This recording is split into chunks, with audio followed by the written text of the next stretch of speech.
Rajuili. I'm the former WBF International Super Featherweight Champion and the former WBF All Africa Lightweight Champion.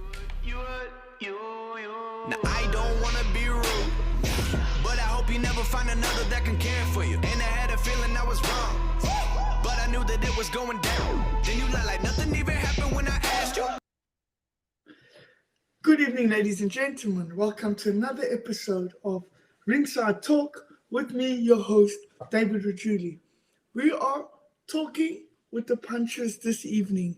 I've got a special guest for everybody this evening, a very good friend of mine, Mr. Paul the Natural Kamanga.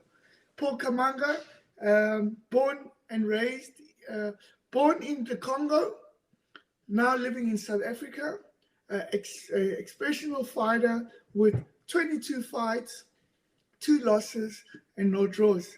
Paul has won the WBA Super Lightweight All Africa title. He's also a WBA Welterweight All Africa former champion and a former WBC International Welterweight champion. He's going to be joining us this evening, giving us a little background of where he comes from, his life living abroad in the UK, and a little bit more about his career and where he's coming from. So we're looking forward to this interview with Paul the Natural Kamanga, and I hope you guys enjoy this. And yeah, let's get Paul on and let's do this. Call Paul Kamanga, my brother. You're How right. are you, man? I'm good, eh? I'm right. Paul, if you could just I'm sit good. back a little bit so the viewers can see you out here, brother. That's it, brother. That's it. How are you doing, Paul? I'm okay, brother. Yeah. So, Very good, my brother. Very good. Been a while since I've seen you, brother. I know you're back in South Africa now. And yeah, thanks for being a guest on my show this evening.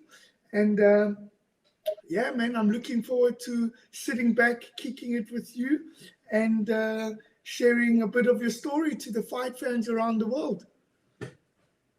thank you for having me, brother. And I was just thinking about it. Yeah, we missed each other, like, because I was UK, you was yeah. It's almost like as I came here, you went to Germany, and it's almost like well, we did spend that one, but I mean immediately soon after that. But it's good to see you, and thank you for having me. Yeah, man. Lovely. Paul, how's about you tell the viewers a little bit about yourself? I did a little bit of an intro for you, brother, but I think you can do it a little bit better. Just who you are, where you come from, a little bit of your fight record, and just let the fans know what kind of titles you've won and yeah. So I was born in a very squad. Well, I want to say small. Central Congo, and my family, my whole family migrated to South Africa. And then it was in South Africa we were part of boxing. But early on in my life, I used to play football. I love football, even to this day. Football used to be life, always be boxing. And how I got into boxing is actually so growing up, I used to fight a lot. Instinct. And In the then one streets, day when I was yeah, you know, that time South Africa is street fighter. And so one day when I was in grade 7 is obviously the last year of primary school here in South Africa. I know different countries there's different years and whatever you call it. And then I got jumped. A few boys jumped me. And so I decided I want revenge. I want to start boxing. And that's how boxing came up. But even that, I think the first few years of boxing, I was boxing to keep fit for the football because my life was still football was still life. And then I had a short amateur career. Can you still hear me there? I hear you perfectly, brother. All right. So I had a short amateur career, which lasted about 4 years, 26 fights. I had Guys, 22 wins, 4 would you losses. say that again? With your amateur career, how many amateurs did you have, brother? I had 26 fights. 26 fights. So I was 22 and 4. So I had 22 wins and 4 losses. But the thing with the amateur career was, because remember, I came to South Africa. I'm not a South African. And Yes. so when I started boxing, not so many people were boxing at that time. I think the kids were kind of going around the boxing. And so I found myself reaching top very fast in my career. I remember Nice. my first fight, which was my first loss, was a Gauteng final. Yeah, bro. So I reached that level. And obviously, with amateur in South Africa, there's ranking, there's colors, there's red, and then you go to Blue. I don't even know how it Yes, I goes. remember that Yeah, very clearly. you remember that, right? And I went from red to silver. And so I skipped all these colors, and I was fighting at the top level from a very young age, as I said, young age in terms of my experience in boxing. And then, but the other thing that happened is when you're at that level, you don't find too many people at that level, so you only challenge when you're fighting like championships. Yes. And so the first year, I fought my first loss. I fought Gauteng final, which I lost. The second year, I won the Joburgs. And the Gauteng, there was no opponent. I could never go to SS. But my And last just year of letting, boxing, sorry to sorry, stop you, brother. Sorry to stop you there. I just want to no let the problem. fans know that in South Africa we have championships in our amateur, not like the US. They have golden gloves and all of that. Where me and Paul, we were doing amateur boxing from different gyms. I never really went to championships, but in South Africa, you would have your regional championships from your different states. We've got 9 different provinces. So when Paul is saying he went to Joburg, it's like he went through his regional championships, and then you will get chosen for there to represent your region, and then you would go into the South African championships as a whole, where they have all the fighters from all different provinces fighting to become a champion in the amateur in your division. So this is what Paul means when he's talking about with the Joburgs and with these SAs. Carry on there, Paul. Sorry, brother, because I'm speaking to you, right? I forget that there's No, people no, from no, no, around the no world that problem, don't brother. No understand problem. what I'm saying. Yeah, so I'll change that. And so my last year, yeah, I could only fight for regional. So I couldn't even go to the provincials level. And that's when we turned professional, obviously, because there was no fight. Because I remember the Yes, one year, we had like 11 fights in a year, which was decent. In the year yes, after that, you had like 2, 3 fights a year. As an amateur, that's very little. yeah. And so yeah, I started my pro career. I had decent pro career to start off with. I had 19 wins straight up. I Nice. had in that 19 fights I won that WBA Super Light, obviously Continental Africa, and Yes, then I defended once against the very tough cousin of the former world champion. And yes. I then I remember that fought. fight was there. We I fought think that on the I same fought. day. I You fought did. on that bill. Yes, yes. You I did. fought Monet Portman that night. Monet Whitman, yeah, I remember. Yes, We're in the he same was. team. Yes, he was the South African champion, and I was the underdog then. And You were. I remember it was a big fight, and I stopped him in the second or the third round. I had won the He's third. fight that I night. think it's third. Yeah. The third round. And Yes, you yes. you you sold that part later on. You With did a Kaiser very good job. Mavuza. No, with you selling that part at this point, you know. Yes, I remember Obviously, that. I was supposed to be the top dog there watching the main fight or whatever. But I think you put on that I remember that fight very well. Yes, yes. Yeah. Paul, with your fight, you said you had a 19-fight straight win in the pro ranks as you started professional. I remember that very well, where you were one of the hottest super lightweights and super lightweights and welterweights in South Africa. You were unbeaten, but in 19 fights.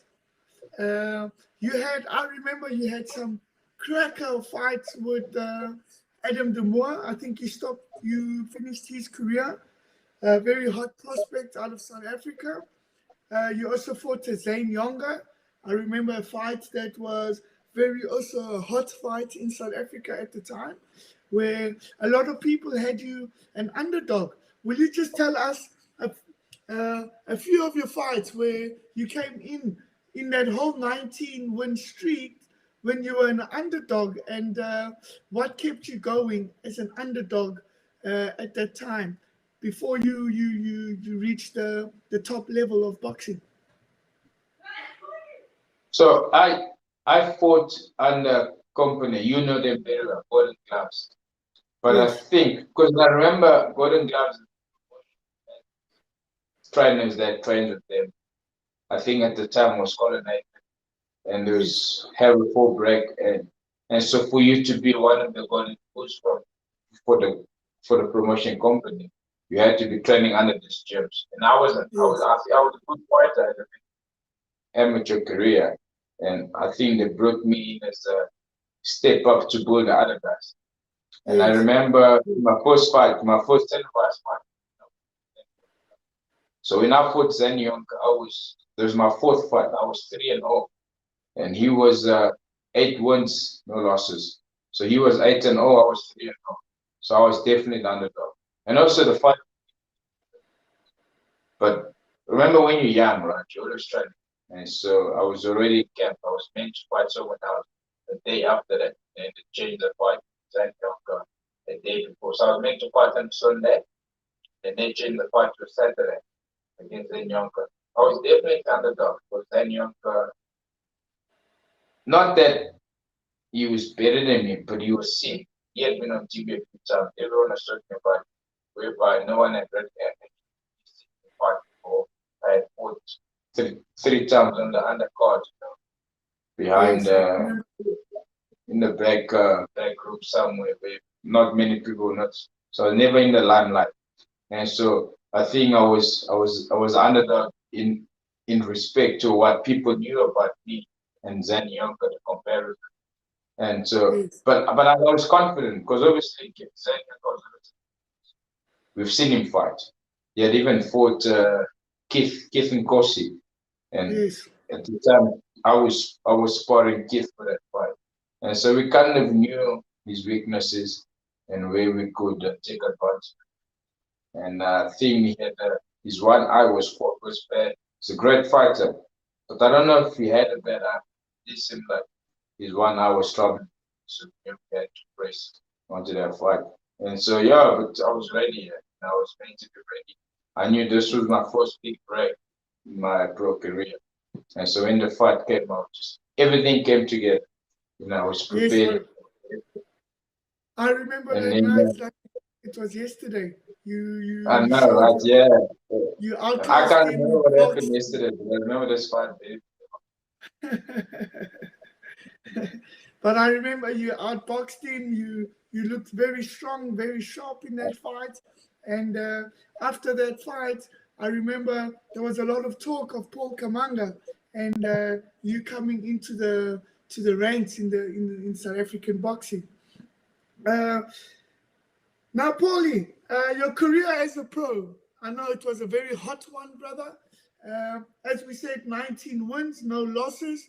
You had beaten a powerful fighter like Kaiser Mabuza, an ex-world champion. I think that put you on another level. And we heard rumors and stories of Paul Kamanga leaving South Africa and going through to fight in the UK. like myself, I'm a professional that's training away from home. Uh, I'm now based in Germany. Paulie, before we get into that, can you tell the fans and the people how it came about you leaving South Africa to go fight in the UK? I know you had a very good spell in the UK, 3 years, if I'm not mistaken, um, under Sean Crew and Al Siesta was your manager or promoter. Can you tell us more about that, brother? So what happened here was my 19th fight was in South Africa. It was actually the last time I fought in South Africa. I fought a guy called Roman Belayev, very strong Russian. You know, he was huge, he was big, and he just made the fight ugly. And so what had happened was I was promised to, I'm not sure if you remember that fight. I remember. was promised to go to America if I won that fight. But remember, it's not the first time I've been promised. Remember when I fought Adam Moore, they said the winner has going to go to Monaco. When I fought Roman Zylov, I think also was Monaco again. And when I fought Belayev, they said with the winner, if I win, I'm going to go fight in America. There was even an article about it. And then I had a tough fight. It was a basic fight. But it was a fight, but it's fight you need. It wasn't a come in, wrestle you, he would put his weight on you, he would just make the fight ugly. Very uncomfortable. Yes. Yeah. And so after that, but then the promises again, you know, as I said, I had been promised a few times before and nothing happened. And also once again, you know, the promise to go to America just fell out. You know? And I think where it really hit me was they didn't call us to tell us the fight was over. You know, we had to find out the fight being called over. This fight, yeah, but, and so I think that kind of sees how low they think of us. I mean, Yeah. you let me know that the fight is off reason, which I think could have been a good reason why they don't want to go to America. Don't tell me I have to find about papers. And so I think what really happened was I was fed up with boxing. I think I was 22 or 21. And I just like, you know, it's tough boxing, you know, I was looking to study, do something else. And then and then Siesta called me. There was another guy from Ghana, James. James connected me to Siesta, to Albert Siesta from UK. And he got me the fight in Russia. Because remember, before I went to UK, I went to fight in Russia. And but the first time I fought in March, the fight in Russia, October.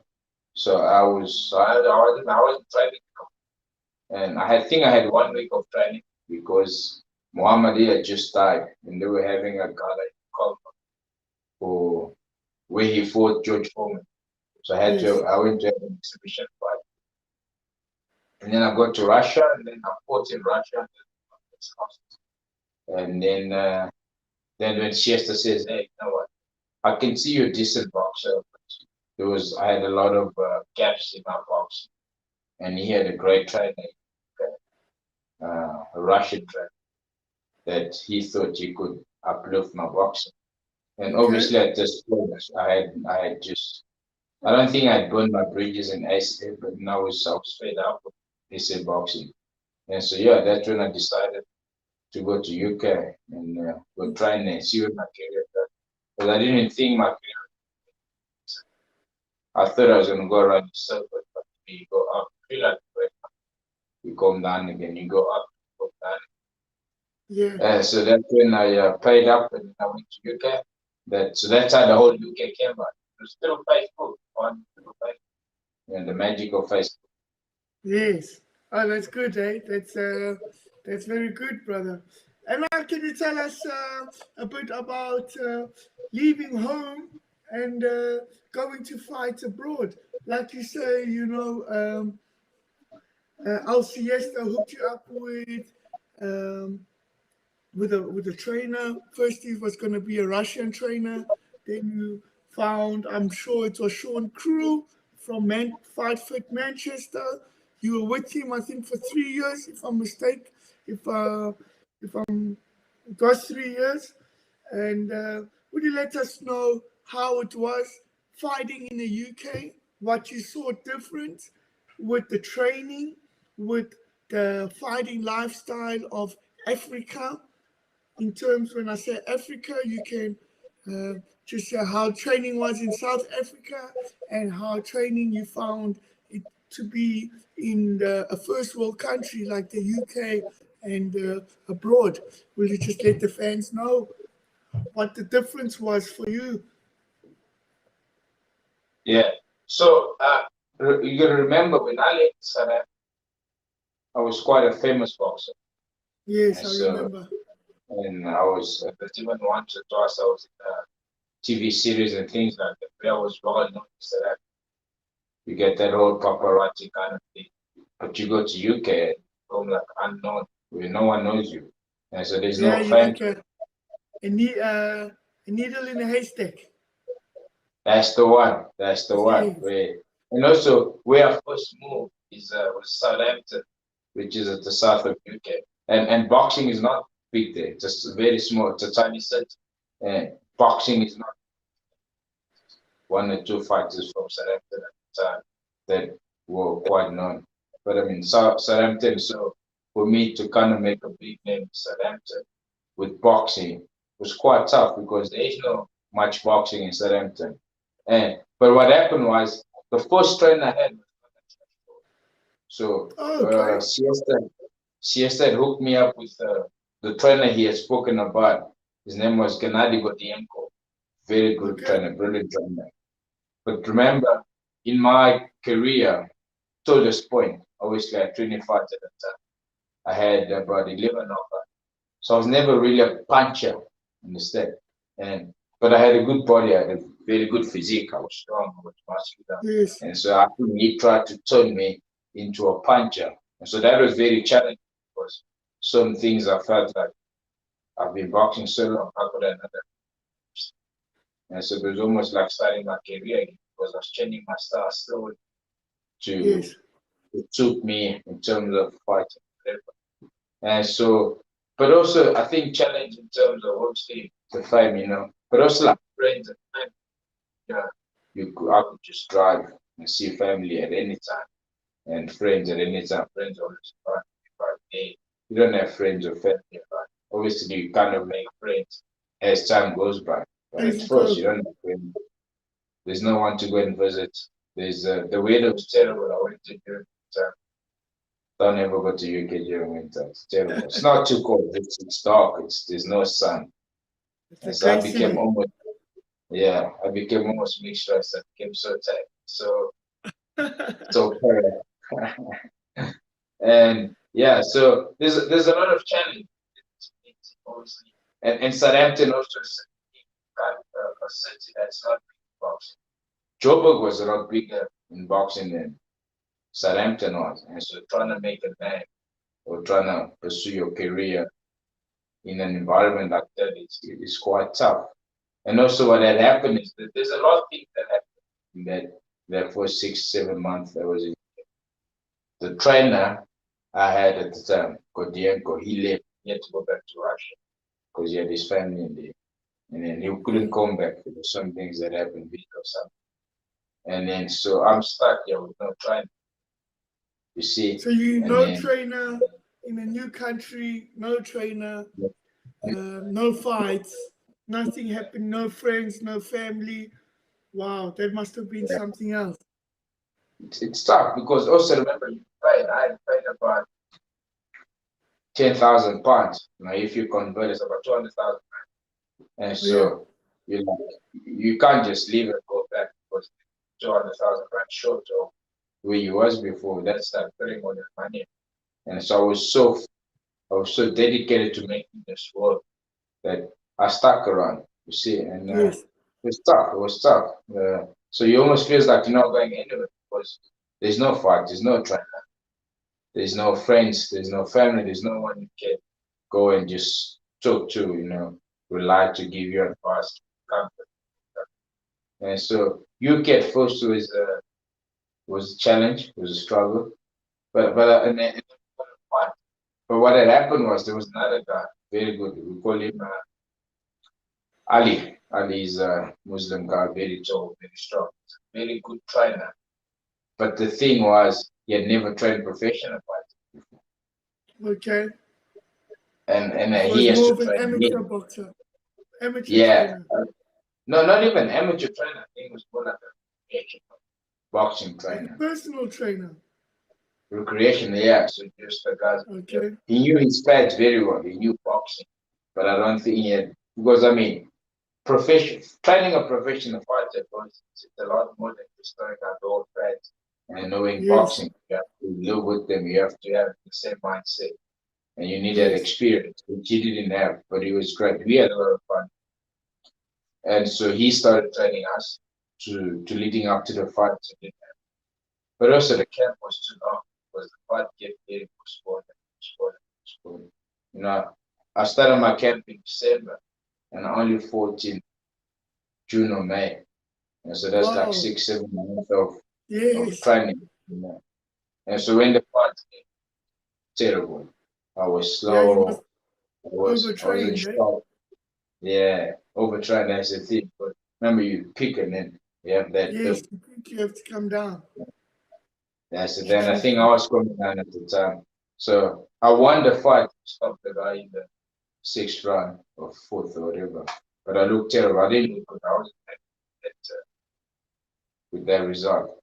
But then that also affected me in terms of now, because there was a lot of CSN invited sponsors and that to see me fight, so I can get sponsorship and obviously push my career forward. And the sponsors will look at that. We can't sponsor this fight. Yes. You've thought out all these things about it, but we've seen him fight and they don't correspond together. And I but think what had that happened was, sorry, brother. I think that's a difficult thing when you're fighting abroad. Also tackling with new sponsorships and getting people to jump on your vision and jump on your course. I find that as well as me here being fighting in Germany, uh, it's very difficult to get people, especially out here, to sponsor you, to say, because firstly they don't know who you are, they don't know, you know, what stops them from sponsoring a fighter from their region or fighter from their country that they know about, that they know they will get the exposure from, and they'll get that mileage from. Where you as an outsider and myself as an outsider, we're here in Europe trying to pursue our careers, and it's just, I feel, yes, that does get difficult for outside fighters to get that sponsorship. And when that time comes for you to fight, I think it's not just the pressure of winning the fight, but the pressure of excelling in that fight to get new people on board, to get sponsorships, to get a team that will push you to the next level or push your vision or your journey.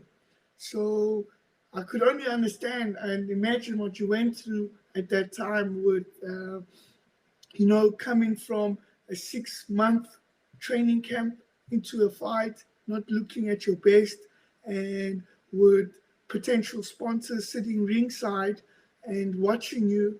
It must have been a lot of pressure on your shoulders, not just to win the fight, but to also get these people on board and to keep pushing you to keep going so you can carry on your career. Yeah, I'm actually glad that you migrated out, because I think this is something that only someone that has traveled overseas will understand.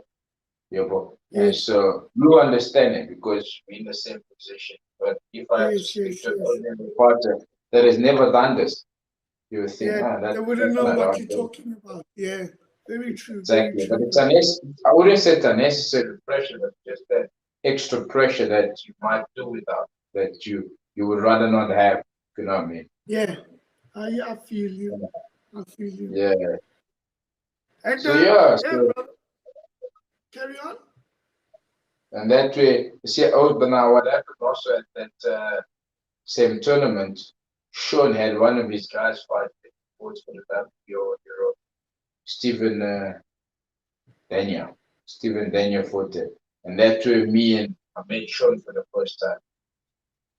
And so what had happened is after that fight, I think Siesta couldn't do anything for me. Go to South Africa, but you kind of knew it's like him giving up on stuff. Yeah. And then so I flew back. But I went to that when Sean said, no, let him come up to Manchester and I'll try and join my camp. And so that's how the whole Sean camp came about, through that one fight that we had. And so I didn't get the sponsorship, but I got another trainer, manager type of thing. So it was not a complete loss, so because I didn't obviously get what I anticipated to get, but I mean I did get something out. That job me and Sean putting. And so I flew back. That's when I flew to Manchester, and that was like, so I got to South Africa. I think it was July or August, and I flew back in September. I think they wanted me back end of August, but I had my nephew's birthday is in September, so I wanted to stay for his birthday. And so I stayed for his birthday, and I flew a day after. And that whole Manchester show crew came about. Okay, very nice, very nice. We all know you had a nice, you had a good, we could say a good run, or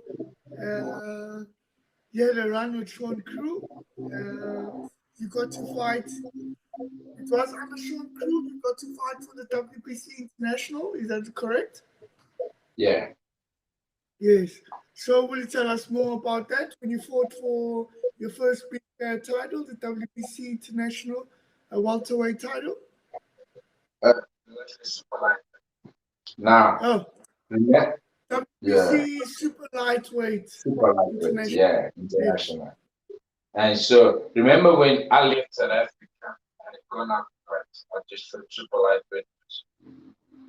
Too big a step for me to make. I was about to wait fighter by the time. I had like 4 or 5 fights as an welterweight. And even that first fight I had in Southampton was a catchweight fight. I weighed in up 6'8" kilograms or whatever. And so coming back to Sean, so the one thing I did appreciate about Sean is he got me back to my to the super lightweight limit. And so yeah, so that was good. I think obviously Sean's my relationship with Sean deteriorated quite a bit at the end of it. But I think at first we started off well, and I think we trained very well. And the first fight we had was for that WBC, and we had a good camp though. So camps are very important in terms of preparation. So remember, I've come here weighing about 69, 70 kilograms, and I have to go down to 63 and a half, 65. And so we had a very good camp. We knew we were fighting a tough guy, a relatively tough guy. He was from Christopher Sabir. He was from France. He was actually a WBF welterweight champion at the time. And we knew a WBC international would kind of spring us up in terms of my career, would spring my career up quite a lot. Yes, I remember that a win after that, you were in the top 20, right? Top 20, yeah. I think I was 18 in WBC. You were top 20 in the WBC. Yes, I remember. And so that kind of put you as a contender in the boxing type of in the boxing world. And so when the fight came, we were ready. Obviously, having lost so much weight took a bit of strain on me, but I was super ready for that fight. And I fought according to how we trained. Obviously, there was a few where people thought, no, should have knocked him out. But I mean, in terms of how I performed and the training, I did exactly what Sean wanted me to at that time. But it's a learning curve, right? You see it is, it's a part. You have the good and the bad part. You just have to learn from. And so I learned from that part, got the word that I received. And obviously my career kind of so took a couple of steps up from that. As I said, I was even, I think, 22, 24 in the box rec. And so I also went a few steps up in terms of box rec. Top 15 in the world. World ranking, yeah. Yeah. So I would say world ranked fighter. Yes. And also my confidence in that, because remember, I've always had a high confidence until I lost in Russia. And after I lost in Russia, my confidence dropped by 4 because now I've lost. 19 fights, your confidence is sky high. And then you lose that one fight. Yeah, you lose that one fight, and confidence drops a lot. And I won the one fight, but as I said, so my confidence is still not. Yeah. So my confidence was still not high. Yes. What was that? I said, you said after that win with the 6th rounder, where you had that long training camp, your confidence is still not as high as when you were at 19-0. Oh, that's the one. Yeah. And so it was, and also I fought the journeyman. It wasn't like someone with a great record in it. You just feel like I should have put in my work. And then I think after WBC, my confidence rose up again by a lot. And then, nice. But I think that at that time, my relationship with Sean was starting to take a bit of strength. We used to argue quite a bit, And so I had to come back to South Africa, I think, just to give both of us a break. A little break, yes. Now, going on to your fight with, at that time, you were WBC international champion. You were living in the UK. As you say, your confidence was growing a little bit. You got into a major fight to defend your WBC title with Aurora Davies. Will you tell us more about that fight? Yeah. So how the fight came back? Remember I said after winning the title, and then I flew back in, I think it was May, like 25th of May, whatever, end of May. And so what happened was at the time, Stephen, the other guy I told you about, the other fighter, he was meant to fight because we're in camp. So there used to be 4, but active and late. So there was 3 of us. So me, Stephen, there was Sean Fenno, who's the other kid that he was, I think at the time was still amateur, but he was going to become a pro. And so when I flew back, Stephen was getting ready. He was, I think, a week away from fighting for, was it WBO, Intercontinental, IBF, something. Good titles. He was fighting in Canada. And so when I flew back, the guy, they left for Canada. And so we were meant to just, just keep that fitness, just trying, obviously not fight, right? Just fighting to keep the engine going. And so I was meant to fight in like August or September. That was my next fight, scheduled fight. I was meant to fight another Russian. And so Sean but then Sean also had to come to South Africa for like a week because his daughter had given birth. He had to go see his granddaughter. I think it was she gave birth to a girl. And then, so when Sean got back, so I think they were away for like 2 weeks. So when Sean got back into the gym, and I remember it very well, me and Sean Fenno were driving to the gym. It was in Africa. And then Sean called me, he's like, hey, have you heard of O'Hara Davis? At the time I hadn't. No, I think I had. Hey, you're fighting him, and he gave me the title. And I'm excited, my fights, I like fights. Like, hey, yeah, we'll take the fight, no problem. He was like, okay, no problem. Don't tell anyone about it. And then, so that was good. So when I went to the gym, excitement still running hard. And I kind of thought of the title. Oh, wait a minute. it's only in 10 days time, because I wasn't thinking about the days and the date to work that day. I was only told it's in 10 days time. I'll never be ready for 10 days time.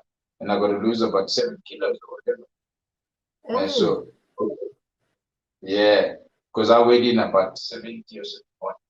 So the next day, when we went to gym, we done yoga in the warm yoga or hot room yoga, whatever. So after that, I called Sean aside and said, no, I can't take this fight. It's only 10 days away. I'll never get ready. I'm not fighter. I haven't been training, we hadn't been sparring or whatever. Yeah. And yeah, so like, no, I want to take the fight. He wasn't happy about it, so whatever. But the left said, no, but I will let it go.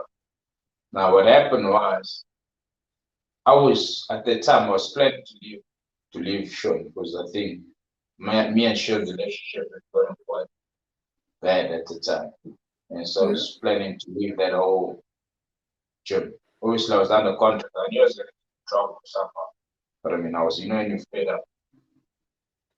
And so I had contacted Luther. Luther Mtikul. He's a South African. He's back in South Africa now. But he used to live in Bracknell. And so I told him, hey, I want to leave. We had actually planned for me to go and stay by him, because I know his parents very well. And so he said, no, I'm going to leave you. I'm going to come stay with you. He said, yeah, no, come stay here. You can train with my trainer. But he was still managed by Albert Chester. And I think he might have told Albert, because I know it was the Monday he told me about the part. Tuesday, I told him I'm not going to take the part. Tuesday morning, I told him. That Tuesday night, Albert phoned me. And this is exactly what he says. I know you want to leave that camp, but the only way you can leave that camp is to fight for this money. Fight this fight, get the money and pay yourself out the contract. That's the only way you can leave without getting in trouble. And I think that's what convinced me to take the fight. I think the Wednesday I said, you know what, sure, we're going to take the fight. But by that time, I think we only had like 8 days to break. And then, that we kind of got ready for the fight. So we started getting ready for the fight that day. And then there was a good guy. He gave us very good sparring. I'm very grateful. He gave us a few rounds. Because that's the only sparring that you don't have much time to kind of get ready and lose the weight and stuff. So you have to do everything together. Sorry to cut you, brother. Sorry? Sorry to cut you, but I think this is where very good thing what you just spoke about now. And this is, I think, where the fans and there are no such things, and this is why we've got such a show to let the boxers speak, and that there is times out there. I think you're not the first boxer. Maybe there's many fighters out there that they are pressurized into putting their titles on the line at short notice fights. Is also if they're not happy with the team or the management, how do they get out of contract? And sometimes they have to put their lives and their hard work titles on the lines. Is this a thing of not the people thinking for the boxer, just thinking of a big fight, not thinking for your career, what's your next step? How I'm hearing it, it was a bit unfair for you to fight, firstly, to put the WBC international title on the line 10 days before, 10 days of training. I think that was not fair. It should have been for a title at that magnitude. You get a contract 6 weeks before, 8 weeks before, even 12 weeks before, to say if you are fighting for your title or you're fighting to keep your title. And I'm sure you're not the only boxer that has gone through that. Where I remember my first title, I was just stripped from the WBF because I didn't have a promoter or a manager to get me a fight after I had won it in 90 days. They just they sent me an email and they just told me, hey, Mr. Rajuili, you've got 30 days to fight or we're stripping you from your title. And I couldn't do anything. I just said, okay, I will carry on fighting. I'll get myself another title. But yeah, man, I think these are some issues that really have to be looked at in boxing, where when champions have their titles, how they can, fight for their titles, not just in the ring, but in terms of how many days they have when they get a contract to fight. Like for me, to get a contract, 10 days for you to get to defend your title, a WBC title, that's not fair, you can't even mentally prepare yourself for 10 days. You need a long time to mentally say, okay, I'm going into a title fight. You need more than 4 weeks. You need 6 weeks, 8 weeks, 12 weeks even, because this is when you start boxing to get to this level of fighting for big titles, WBC titles, IBF titles, WBF, whatever title it is, you have to mentally and physically get yourself ready for this, because it's not an 8-round fight, it's not a 4-round fight. This is a title fight. This is what you work for your whole life, your whole career. So yeah, man, hearing that story now is it touched my heart. It's not fair, but hey, I know as you go on with your story now, things do get better, brother. So carry on there. Just sorry, brother. Just want to come back to what you're saying. I think this is where it's very important for fans to understand that, and for fighters to understand, it's very important to have a good promoter and a manager. And if you don't have that, so because I was a champion, you see it, and so I didn't have to take 6 weeks notice. You can take 6 weeks notice if you're the underdog. Yes. And Champions so not as a always ready. champion, Very true. but yeah, and also I think many fans have this mentality of, oh no, you gotta always be in training and being ready for fight. That is for 4 rounds, 6 rounds. When I started my career, I was always ready for fight. But when you get to those high levels, as you said, because there's all these different levels of training, and that's why it takes 6, 8, 12 weeks sometimes, because you're gonna get your fitness up, then there's the sparring level, then there's like we spoke earlier about what you're gonna do, just getting the lights in the start. So it's different levels. You have to go through each level of boxing for you to be at your best peak. And so for that whole, no, you gotta be ready to fight every time. That's for beginners and people that don't have good trainers or managers or promoters that can kind of push them to that top level. And I was champion. I was WBC champion. I didn't need to be ready for a fight. I was fit, but I wasn't fightful. Yeah. So there's a difference. Because I was always there's a whole but I science, wasn't. there's a whole difference. There's a difference to being a fit fighter and fight ready. Because Ready, there's so much and into a fight, into a 12-round fight, especially with the level of fighter you're fighting. There's so much that goes into it. Studying the fighter, breaking the fighter down, who you're studying, finding weaknesses, finding strengths. And then you have to break yourself down, find yourself, your own weaknesses, your own strengths. And, and that doesn't take 2 weeks. It doesn't take 10 days. It doesn't take 3 weeks to get. It takes a while, And, It takes a long one. Yeah. And I think that's Yeah. why in the States, I look at it in the States and in the States and stuff, the way they do it is they will tell us if Lomachenko or someone is fighting, we know 4 months before.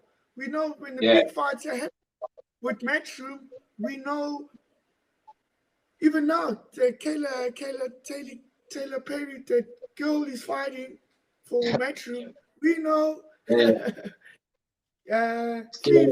months before. Yeah. We know 3 months before. That means they already got their contracts. It's already signed, given back to the promoter.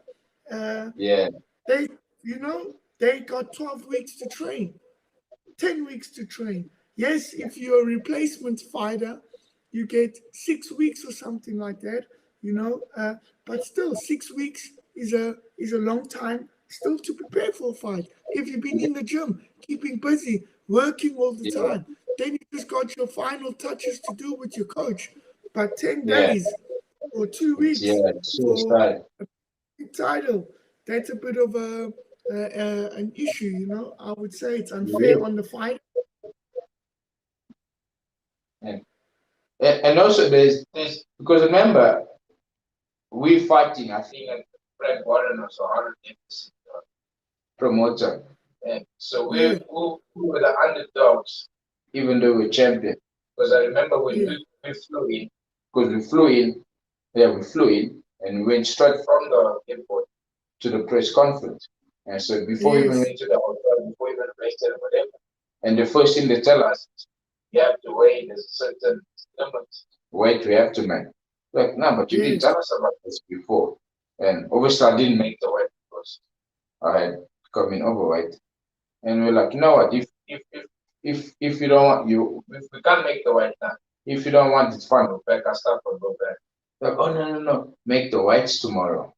And so that means you have to kind of starve yourself that day to make that weight the next day. 24 hours. The whole day. And then so that night, so you find yourself kind of training hard, running with plastic, training yourself to make the weight the next day. And the next morning, I think I trained for like an hour and a half, or so.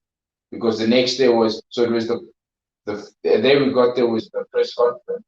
The next morning was the press training, the whole training.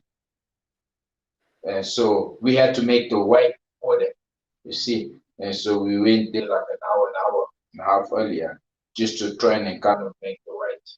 And so we spent all day training to make the weight and then still have that training in front of cameras and interviews and stuff. And then, but I think what killed me the most was the day of the weigh-in. And because we had to go sit in the sun, I think it was like, wasn't even that much. I think it was like 2 kilos or 1.5 kilos. Or not even 2.5 kilos.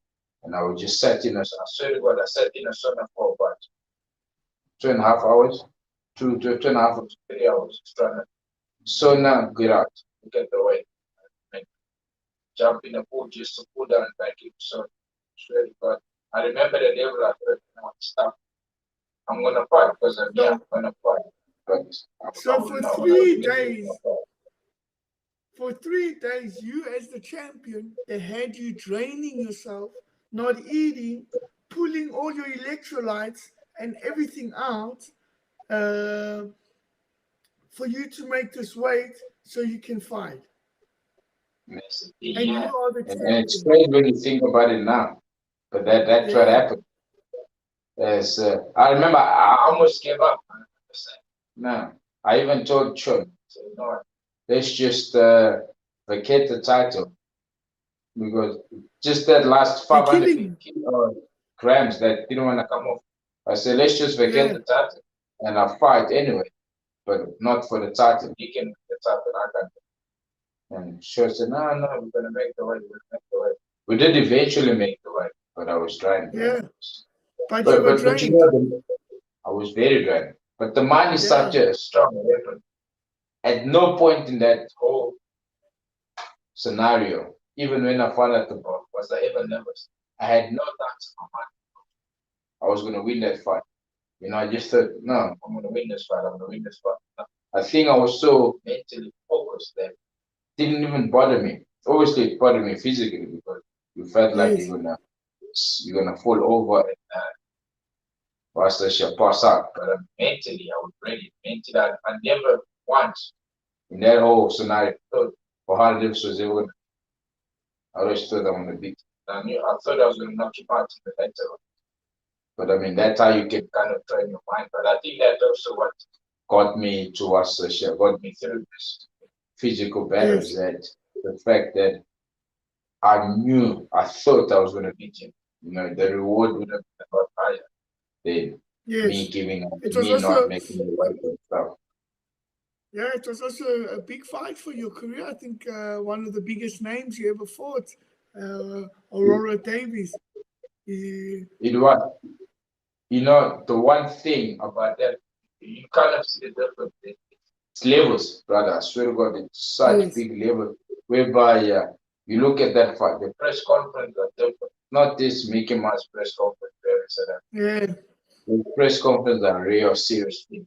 I think for once in my career, I felt like a big superstar because you have one press conference where in front of everyone, which I think it was Sky. No, it wasn't Yes, Sky. it was Sky by is the O2 when you fought at it's the BT, O2. BT Yes. Sport. Yeah, BT Yes. Sport. BT Sport was at, so I had an interview in front of BT Sport, but afterwards, it's like small YouTube channels and TV channels that come and interview sports.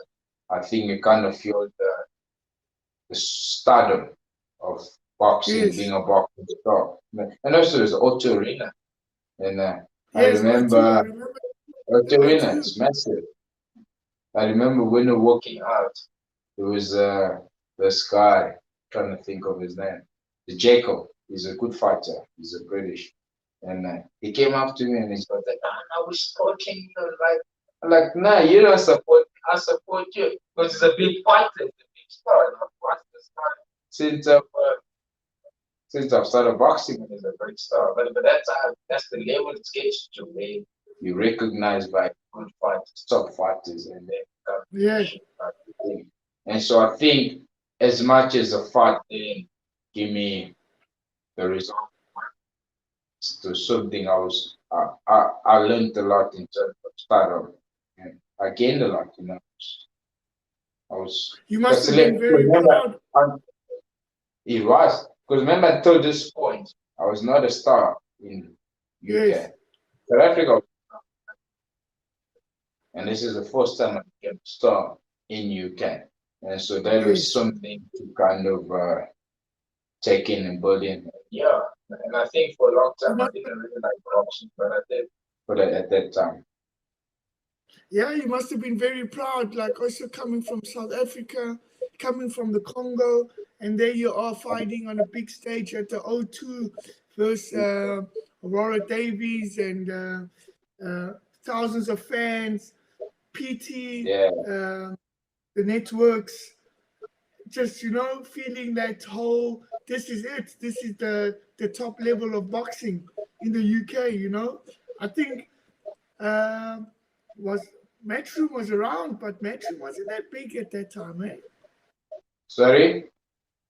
Matchroom was around by then, right? Yeah, Okay. So, Paulie, but I tell was us now, brother, as sorry. we're going, as time is going with us here, brother, we can speak all day. Yeah, man. So that fight with Aurora Davies, we all know it didn't go your way. Yeah, with the story we just heard now, with you training yourself and 10 days fight into that fight, things not going good at camp and all. You obviously, that fights didn't go your way. You had your second loss. That was your second loss in your career. You went back home, got home. Things were, I think, you were a bit broken. You had told yourself you're not boxing anymore. Yeah, run us through that, man. Getting home, not feeling the love of boxing anymore. What had happened? What happened there when I still remember you came home and you were like, you're done with boxing. Run us through that, brother.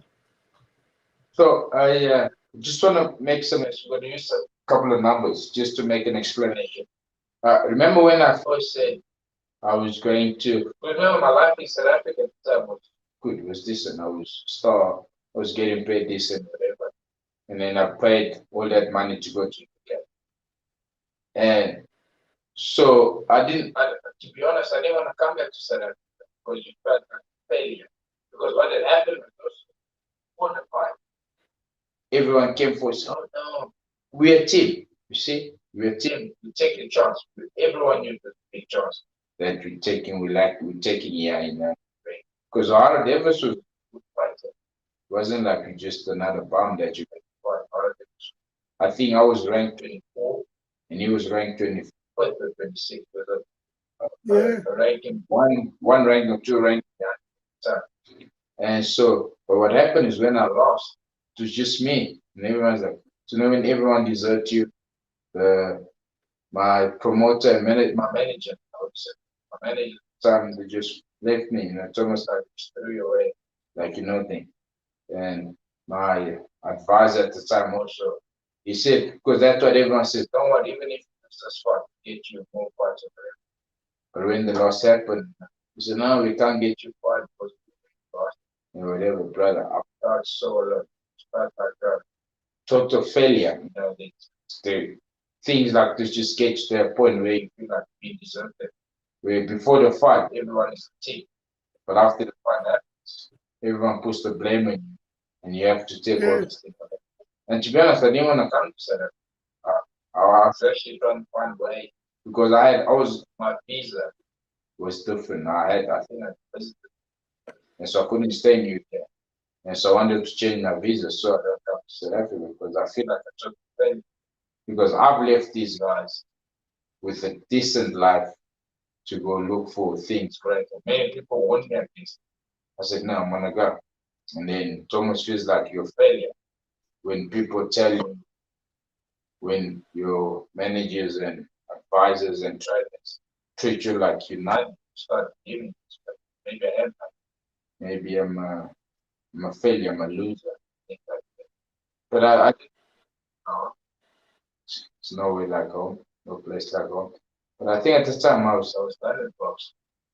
I think, but also you got to remember, throughout this time, I never had the love of boxing. Since, remember I told you about when I was meant to go to America and that Yes. when I had the last fight in South Africa, that was the last boxing paid. Because remember I turned professional when I was matric. Matric is the last year. For those that are not in South Africa, matric is your last year of school, of high school in South Africa. And so I don't have a study, I don't have an educational background, so there's nothing for me to fall back on. And so even though I didn't love the sport, I did like the benefit the sport could bring. So I carried on fighting, but I mean, as a sportsman, you understand you don't need to love the sport to train hard and get the result, because it's like business, right? I knew if I won this fight, the next fight I get more money. If I win that fight, you get more money. And so you think about it, it becomes a job, not so much a hobby. And so I was done in boxing. But also beside that, I was suicidal. I was for a long time. Even when I came to watch you fight Cape Town, I had not completely gone out.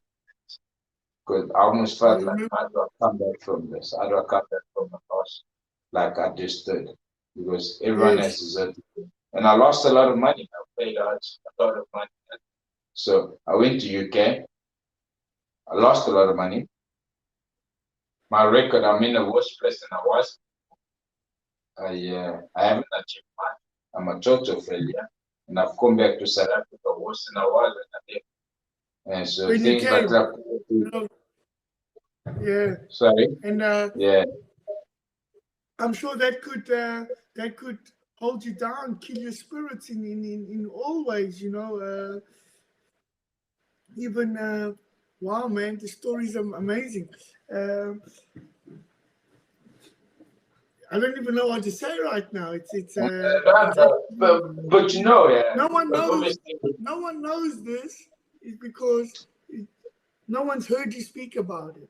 Like you said, even you came to watch me fight in Cape Town. I remember when I fought for the WBF when I was defending my title. It didn't go my way, but you were there.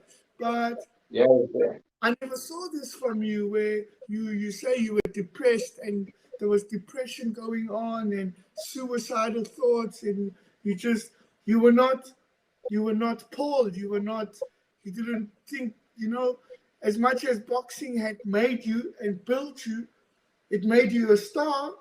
You moved away, looked for something bigger. That moments came, it didn't happen, it crushed you. You went back. When you went back to South Africa, I remember you were just you were you were just another guy. You were not the Paul Kamanga that 19 and 0, you were the guy that left, and you back now. You back because you didn't make it. No one actually saw. Oh, he went out there to go try and stuff. They were like more, Paul Kamanga is back. He didn't make it in the UK. He's back, whatever. And that must have been very hard for you, very difficult. And Yeah. yeah, man. What I want to know from you is, from this, how the hell? Sorry if I can use that word. How the hell did you find your passion again to come back, brother? Because, man, I don't know if I could, being from at the top, to go somewhere and you're right there reaching for the top. You're at the top stages and you get kicked down, and you low. You come back to your home country where all your friends and family are, and still there, you're not the champion or the number one that you used to be. You're just you're just another guy. That must have killed your spirit in the whole boxing and stuff. But I see now you're back, and you're back with a bang even. How did you find your feet, brother? How did quitting was not an option come to you to say, you're giving this another chance? And how did you find yourself, brother? How's about you? Let us know about that. And so what happened is I was off for 3 years, but I mean, it's just been up and down kind of roller coaster where a promoter says, "Oh, I'm gonna fight for you," and then fight for you. But also that whole thing about finding passion. I mentioned earlier about me being an athlete, where I don't need to have a passion for something for me to try hard and get my everything. And to be honest, I found my passion again for boxing 2 weeks ago. I was in the gym. I swear to God, it's just the funniest thing ever. I was in the gym. I was just fighting because where I live now, so I go and train there. And I was like, hey, I love boxing. And that was the first time I enjoyed boxing. I have a passion for boxing in about 6 years, because I haven't enjoyed boxing in 6 or 5 years. But what had happened was, remember, I was a very lucky fighter. And even my amateur day, there's a lot of people that invested, you see. And then there's Stephen Hodge. He invested in me, was my sponsor, he was my mentor. He was, and so there's guys that invested in me. If God brings you in your life, right? And someone who's here, there's Kevin Liber, there's Jason Famani, there's Storm, there's so many people that invested. And obviously, I don't think I had reached the highest level I could. And obviously, everyone thinks I'm going to be a world champion. I couldn't give up. And I should have been one of the most selfish things of me to just give up or walk away from the sport, because I had one bad loss, you see. And so I went back for them. But at first, even through my first fight, my mindset had changed, because I don't like boxing. Well, not that I don't like boxing, I don't have passion for boxing, but I don't care about losing, which is a great thing to be able to think both in my favor. Because whatever happens, happens. I don't care. If I lose, I lose. If I win, I win. But boxing doesn't take so much from the past. I've dedicated my boxing. Boxing took so much energy. So everything was boxing. Everything was winning. That's why. See, I've really like it consumes you, and whereby my mindset had changed. And so going into those fights, I was just like, whatever happened, I didn't even for this last And this fight. is your fight. What you're talking about now, brother, is the fight you had this year? in Kinshasa, yeah, that I had Yeah, 3 months ago. My comeback. Oh, your comeback fight. Yeah, my comeback fight. Yes, And so what had happened is okay. I hooked up with the promoter. Well, not a promoter, it's a manager. It's actually from Canada. His name is Marcel. He's Congolese, but he lives in Canada. He's been there for the last 20 years. And so he said, let's get you fighting in Congo. I wanted to fight in Congo. And so we Yes, I went. remember your whole life. Yeah. And look, I even hooked up with one promoter. I think you fought in Namibia. You fought was in Namibia, you fought in No, I fought in the Kenya. Kenya. You know the promoter there? Yes. He also Yes, messed me I around a remember. bit. Yeah, that part. Sorry. But he also messed me around a bit. So it was good for me to find this manager that kind of work together. And he got me to fight in Congo. And remember, I went to Congo without my trainer. My trainer here is head straight. Yeah, you went there alone. I went alone. I went one man. One man. So I went there and I got 2 guys there to try. And yeah, when the fight came, I remember before the fight, before walking in out, I was walking around and I was thinking, this is a make or break fight. Because what happened was the kid I was fighting, he had 12 points, 12 points, 12 wins. He was a Congolese champion. But now in Congo, they don't have a box rank record. So on box rank, it was his first fight. Even though he's got 12 fights and he was a division above, he was super welterweight. And so if I lost to a guy like this, it would have been terrible for my Western career. Yeah. And so if I lost to Like fight, that was the end of my boxing career. If I yeah, won to it, make or it break would for be the you. first steps back. Yes. And but I didn't care. I didn't care. I said, I've done what I did. I'm gonna go and just give it my best. And I went in the fight, good kid. But also what happened with the fights, people don't realize. In the first round, I think I caught him once or twice, and I threw another punch, and he headbutted me, and I had a cut here, nasty cut here. But the referee didn't see the cut because he didn't stop the fight there, and then we carried on. Just before the round ended, that's when the and then he kind of stopped us and for me to get checked or whatever. And I believe I couldn't. I was bleeding so much. I think 2-3 rounds the referee would have stopped. But at that time, the referee would have seen that it was a headbutt that cut me. They would have assumed it was a punch that cut me, and they would have given him the win. And so, as much as I won the fight, I was very close to losing the fight as well. Yes. And obviously, in the I saw second that round, fight on. Yeah. That fight on. Someone recorded it for you. yeah, on Facebook, it was live on Facebook. Yes. And so yeah, but also it's obviously I just want to speak about the fight itself. The kid was very popular, very very popular. Now we were supposed to start the first fight was supposed to start at 4:30 Congolese time, but all his fans started a riot outside the venue, and so I had to be hidden away because if these guys saw me, they were gonna have a go at me. Because at the weigh-in I had a go at them. They were having a go at me for having a fight. And so I had to be hidden away. And the first fight started at midnight, 11 or 11. My fight was overtime. Wow. So from 4:30 p.m. to midnight. And so it was a long wait, but things worked. I believe in God. And I remember the day before, the day before the fight, I prayed to God. Because Congo is extremely hot, like crazy hot. Yeah. There's, we get heat waves in South Africa. Like there's heat waves every time. And so I prayed to God that God, please tomorrow, can it cool down a bit. That date, right? My fight date, right? And also midnight, the temperature is coming down a bit. So everything was just perfect for me to go for.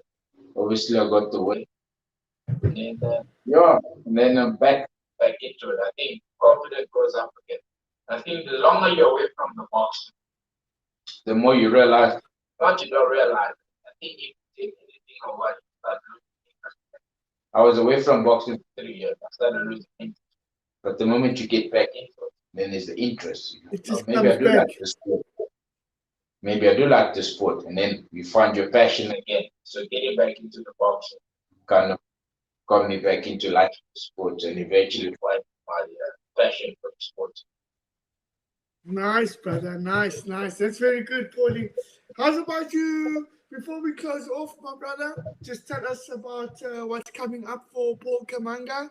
I know there's some title fights coming up your way after the fight you just spoke about now, your comeback fights that you won in the Congo. Tell us more about the plans and where do we see Paul Kamanga in the next what's the future holding for you, brother? So as things stand now, yeah. So I'm fighting the 30th of October for the 30th of October. IBF. 30th of October, the last day of October Yes. for the IBF. No, 31st. 30th of October for the IBF Africa, and then after that, we're gonna try have another fight next year, in maybe Feb, and then in I think it's May. There's a Francophone again. Francophone is all the French. It's like a mini Olympic. You know, like all the French countries. Like I think in boxing there's that what you call it? You know, South Africans in the Commonwealth, similar to a Commonwealth Yes. kind of thing. So there's a Francophone Yes. again for all the French countries, but it's happening in Congo. And so we're gonna fight for Okay. that WBC Francophone in May next year. And so we got this IBF now, and then we're gonna have another fight. Hopefully we can win, maybe fight defend, and if there's another title available, we can fight for that title, and then have the WBC Francophone in May. But at the time we're just going short term one. Obviously the big term goal is to be world champion. But for now we just cut it for like the next 6 months, the next year, whatever it is. And so we plan that 30th of October is IBF. But also we'll see how the fight turns out, because this last fight of mine wasn't that long, but I had a net cut. And so obviously it needs some time to heal and stuff like that. So from the result of that fight, we'll see if we can take another fight before May, or if we're gonna just kind of wait back till Francophone. And so that's what's holding. That's the plan for now, for short-term plan. Okay. But then long-term plan, WBC World Champion. That's amazing, brother. And it's very good to have you back in boxing. Thank you. This sounds amazing. Sounds 30th of October, which is Halloween, if I'm not mistaken. You'll be fighting for the IBF. Yes, IBF Africa title. And then you say in the new year, you got some fights coming up. This is very good. This is very exciting, Paul. I'm very excited that you're back in boxing, brother. I've known you for over 15 years. We've done amateurs. We've grown up together. You've been my training partner when I lived in Durban, training for SA title. I remember they flew you down for you to come and train with me. You've been a big fan of mine, been a big supporter. So I'm the same. I support you all the way. And I'm very happy to hear you haven't given up. This is a perfect example for quitting is not an option in this game of boxing. And I'm sure this will inspire and motivate a lot of young kids out there, especially from the Congo, especially from Africa, who look up to you.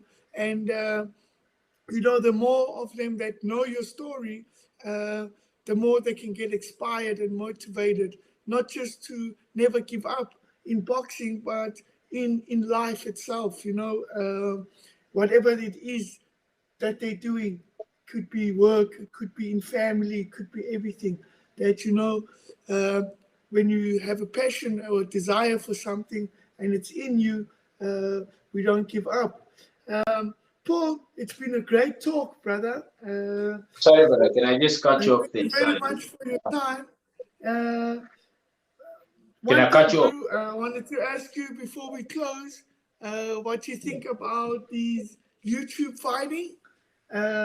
We've got these Paul brothers fighting on YouTube and doing all of this stuff.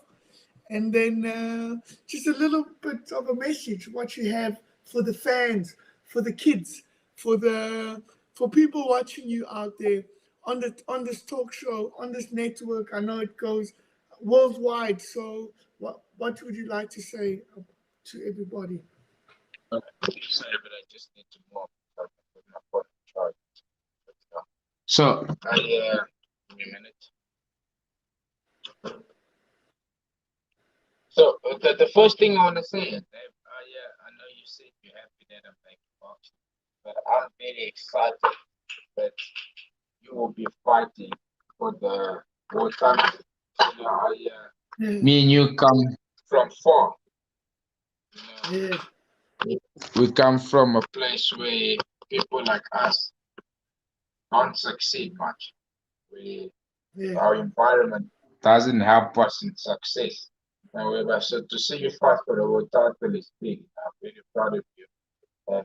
And you must Thank you, know, brother. I'll support you all the time. All the time. You know? So I'm very happy for you. It's your time, brother. Go out there, kick ass, take that title. Thank you, brother. Thank you, brother. But coming back to your question, yeah, I think boxing has moved from being a fighter's game, and I think there's still guys in the sport that keep up that whole boxing thing. Guys like Canelo, Triple G, but I mean Mayweather fighting Conor McGregor, you know, that was a show. I think that way boxing has become to just a show, really, where anyone can just go and fight, and if you have enough youth, because that's what keeps the sport going, right? The supporters. So if anyone can attract the fans, enough fans, McGregor can get paid 100 million, where top fighters don't earn that much the whole 10 career, where million McGregor yeah. where McGregor earns that in one fight. And Yeah. so as it's a tough one. It's a tough one because I feel like these kids can bring a lot of fans to boxing, but I also believe they're gonna tarnish the boxing art, the art of boxing, where Yes, the they're gonna look bad. originality of boxing. Yeah. So they're making a fool of boxing. They under Yeah. so it's tough one. But that's the thing though. That's what boxing is, right? Boxing is there for people to succeed. And people make so the art of boxing is amazing. But boxing itself, it's promoters and fighters, and I don't know if someone can. I mean, you see it in fighting. You would see it. If you can sell seats, people are gonna talk. Promoters are gonna put you in. Yeah. Never mind that you're a Yeah. crappy fighter or whatever. They're gonna put you on. And so I think it will do more for boxing, to do more good for boxing than not. To obviously tarnish the boxing name a bit, boxing art, the art of boxing a bit. But I mean, I think it might bring a bit more money to fighters. I mean, when McGregor fought Mayweather, even though that was a circus, I think from Yeah. that point, fighters could ask for more money. I mean, Yeah. McGregor fought for 100 million, and then so it'd be like, hey, if he can fight for 100 million and he's not a boxer, I can maybe fight for a bit more. I can ask for this much. I can ask for that much. So I think they're making a fool of boxing, but I think fighters are going to benefit from them In a long way. exposing the sport of boxing to people that will probably not have been interested in it somehow. But yeah, it's tough one. What do you think, brother? What do you think? I think it's for me, the whole Jake Paul and the whole YouTube fighting, it's not boxing. It's more entertainment. It's under a WWE Worldwide Entertainment category. So for me, it's not boxing. I don't even watch it. I don't even follow it. As you said, I feel it kills the fighters like your Canelos and your Oscar Valdez and your Benitez. That's for me boxing. You know, I still watch the boxing where I can, but hey, if it makes sense for the promoter and for the man's making money, so if it makes sense for them, Yeah. let it be. But for me, it's not boxing, so I don't really watch it or entertain it. But if it's putting food on somebody's table, let it be, man. You can never hate Mm. on how people make money or how they feed their families and stuff like this. That's all I have to say about that. Yeah. No, you're right. You're right. I Yeah. mean, like I don't watch it either. And often people ask me, "Who you think is gonna win between Jake Paul and this?" And like, I don't even know who this guy Like is. I will say, And bro, I don't even know who is he fighting, bro. like they Jake Paul, I don't but watch yeah, but it I think really. the I don't. exposure to boxing, there's that saying that I don't. says no publicity is bad. So all publicity is good publicity. And so Yeah. because I mean look at WWE, it's one of the most successful companies out there. And so there Well, it's is some entertainment. success It's in it. what the yeah. It's entertainment. It's what the kids want. Okay, Paulie. Just the last one here, brother. For your new fans that were watching the show today, firstly, thank you for coming to Ringside Talk with me, your host, David Rajuili. And any closing statement you want to give a message to the fans? Anything you want to say out there, you can say it in English and you can say it in French, brother. I'm sure after this you'll have some new supporters, some new people watching you throughout your career. And so firstly I want to say thank you for having me, Dave. It was a pleasure No problem, brother. talking, sharing about my life, my career, what I've gone through and whatever. And to message, I think to message for all new fighters out there, the the best thing you can do for yourself is dedication. I think longevity, I think they call it, is that if you can stay dedicated for longer, you will reach higher levels. I remember starting training with guys that are so much more talented than me, but the endurance is not long enough. So endurance is very important. Whatever you're doing, just work hard. Never give up. Never give up. And stay true to yourself. Find your passion for it. Have fun. And don't take it too hard on yourself. I think that's the one thing we do is when you make a mistake, you kind of kill yourselves for making that mistake. Take it easy. You're only human. You're gonna make mistakes. And for everyone watching, if you're gonna be my friend, thank you for following me. And you can follow me on Facebook, Paul Kamanga. I think all my social media is just Paul Kamanga, Instagram, and the rest. I don't go onto social media much, but I mean it's always good to Okay. kind of interact with fans on those platforms. And so thank you very much. And in leaving, I said, let no man forget how menacing we are. We are Yes, lions. brother. Shout We are out. lions. We are Okay, lions, thank you brother. very much, Paul. And Brother. to Thanks the for having viewers, me. don't forget don't forget to check out topfight.com for more on topics on boxing. Don't forget to check out my Instagram page at Rajuili. And yeah, um, next week we've got another special guest for you guys. We've got a Hall of Famer. I'm not going to tell you who it is. He's been inducted into the Hall of Fame. So we're going to have a great chat with one of the best lightweights the world has ever seen. He's coming out of South Africa just for the fans. So stay tuned to Ringside Talk. We are talking with the punchers with your host, David Rajuili, and soon to be three-time division champion. And thank you very much, Paul, for being on for being on the show today. And yeah, man, looking forward to your career. And guys, thank you for tuning in. And till the next time.